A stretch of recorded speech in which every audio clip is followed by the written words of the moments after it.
So when we last were talking about supply and demand, we were looking at the particular issues with the cardiac muscle, and I left you with this question as to which part is particularly at risk. And it turns out that there is a pressure inside the cavity of the heart as blood fills the heart, which compresses some of these very small blood vessels down near the endocardium. So in addition to the fact that it's farther from the epicardium and may have lost some pressure just by virtue of resistance through this vessel, it also has the effect of pressure pushing on the small blood vessels near the endocardium, even during the relaxation phase of the heart.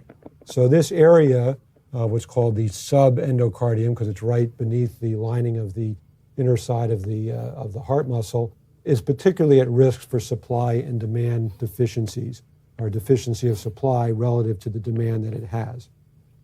So that's, again, an example of how using what you know about these core principles allows you to answer this type of question. Let's continue our discussion about aerobic and anaerobic metabolism, and note that the body has one additional safeguard, if you will, to sustain aerobic metabolism. Again, we want to stay aerobic. We know that anaerobic metabolism is not as efficient and produces lactic acid, which is bad. So let's go to our overall model that we've used a few times now of the heart, kind of pumping out to the body,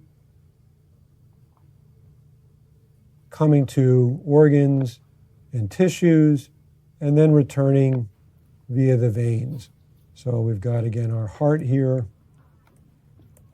These are the organs and tissues of the body. These are the veins bringing the blood back, and the arteries taking the blood away from the heart and out to the organs.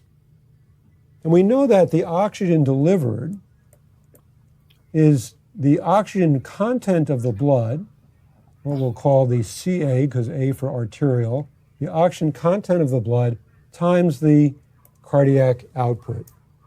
Now at the tissue level, I'm going to be taking up oxygen, what we call oxygen consumption, to support aerobic metabolism.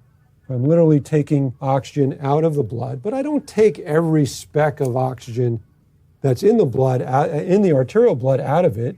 I take what I need based on what the activity, the metabolic activity of the tissue might be, and then I return the blood back to the lungs and then ultimately to the heart to pick up more oxygen.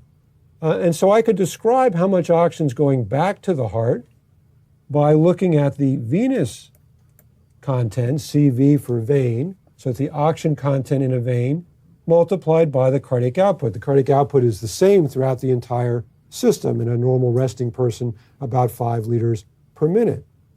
And I know that the oxygen delivered, the Q cardiac output times the arterial content of the oxygen minus what comes back to the heart, Q times the venous content, oxygen content, is equal to the oxygen consumption, which is abbreviated as V.O2. So oxygen consumption is V.O2.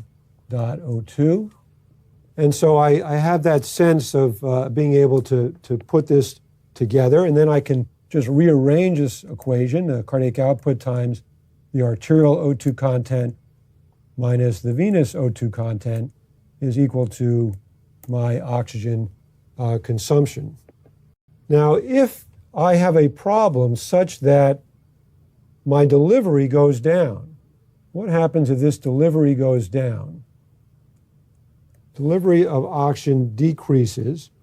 What can the body do? Well, it actually can extract more oxygen from each milliliter of blood in the arterial side as it's going through the tissue, and then returns less oxygen in the venous blood.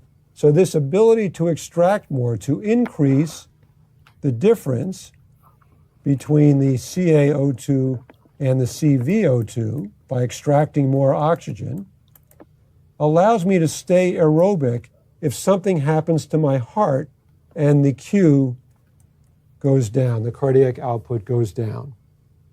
And this whole principle that we've just outlined is called the Fick principle. So again, this is an evolutionary adaptation that allows us to stay aerobic even when we have something happen to our heart.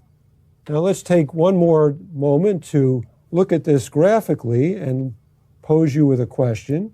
If I'm graphing oxygen consumption as a function of cardiac output, and I said normal is 5 liters per minute and about 250 mLs per minute of oxygen, per liter, then how much are we going to extract, or what's going to happen to my oxygen consumption is really the question I want you to deal with as my cardiac output drops. What will happen to oxygen consumption? Where will I go? Where will the appropriate data point be for 4 liters per minute and 3 liters per minute? And I'll give you a moment to think about that, and then we'll come back and answer.